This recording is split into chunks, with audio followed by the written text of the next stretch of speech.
নমস্কার, কেমন আছেন সবাই? ভিলেজ লাইফের নতুন পর্বে সবাইকে স্বাগত। আমি যাচ্ছি লঙ্কা গাছে, কাঁচা লঙ্কা পাকা লঙ্কা দুটোই আনতে। রান্না করব মাংস, পাকা লঙ্কা বেটে নেব। তো চলে এলাম। দেখুন সারা গাছ জুড়ে কোথাও পাকা লঙ্কা দেখতে পাচ্ছি না, রয়েছে শুধু কাঁচা লঙ্কা। অনেক খোঁজাখুঁজির পর একটি পাকা লঙ্কা পেলাম। একটি দিয়ে তো হবে না, তাহলে চলে যাই বাড়িতে। তো চলে এলাম। এবার বাসনগুলোকে মেজে নিয়ে মাংস রান্না করতে চলে যাব। তো জল দিয়ে নিচ্ছি, তারপর বাসনগুলো মেজে ধুয়ে তুলে নিলাম। এবার রান্না করতে যেতে হবে, সব কিছু জোগাড় করে নেব প্রথমে। তারপর সব জোগাড় করে নিয়ে চলে এলাম মাংস রান্না করতে। তো তাড়াহুড়ো করে পেঁয়াজ কাটতে গিয়ে অনেকটা হাত কেটে গেছে বন্ধুরা, জানেন। এবার যে কী করব, কালকে আমার ক্লাস রয়েছে, লিখবো কী করে জানি না, সারবে কি না ততক্ষণে।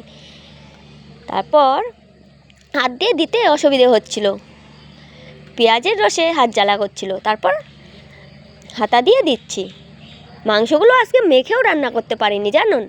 কি করে মাখবো, হাত তো কেটে গেছে, লঙ্কা লাগলে জ্বালা করবে না, সম্ভব না হাত দিয়ে মাখা।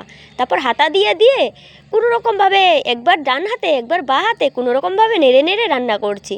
উপায় নেই তো, আর কি রান্না করবে, আমাদের বাড়ি তো আমি ছাড়া আর কেউ নেই রান্না করার। তো আমার না আজকে আলু ভাজতে মনে ছিল না। তারপর এই তাওয়াটিতে অন্য একটি চুলোতে আলু ভাজতে বসিয়ে দিয়েছি, এদিকে রান্না করছি মাংস। দেখুন উল্টে যাচ্ছে, তো খুব অসুবিধা হচ্ছিল রান্না করতে। তো কি করে যে আমি বাসন মাজবো ভাবতে পারছি না। ভাগ্যিস যে আগেই বাসনগুলো মেজে নিয়েছি, আবার মাজতে হবে, কি করে মাজবো। তো তবুও কিছু করার নেই, করতে হবে। আমি না বন্ধুরা সপ্তাহে 4 দিন খুব বিজি থাকি, তো একদমই সময় পাই না। কমেন্টে রিপ্লাই দিতে না পারলে কেউ কিছু মনে করবেন না, আমি যখন সময় পাবো ঠিক রিপ্লাই দিয়ে দিব, ঠিক ফলো দিয়ে দিব। তো দেখুন আজকে যে রান্নাটা কেমন হবে আমি কিছু জানি না, মেখে রান্না করিনি। তারপর অনেক কিছু ভুল হয়ে গেছে রান্নার জিনিস জোগাড় করতে। তো দেখো অনেকটা কষিয়ে নিয়েছি, এবার ঝোল দিয়ে দিব। ঢেকেও দিয়ে রেখেছিলাম আধা ঘন্টার মতো, অনেকটা কষানো হয়েছে, কিন্তু অনেকগুলো ভিডিও আমি করতে পারিনি, অসুবিধা হচ্ছিল বলে। তো হয়েই এসছে, দেখো রান্নাটা নামিয়ে নেব এবার। তো দাদা খেতে পছন্দ করে কষানো মাংস, একদম শুকনো শুকনো। ভাই খেতে পছন্দ করে কম মশলা দিয়ে ঝোল, খুব অসুবিধে হয়ে যায়।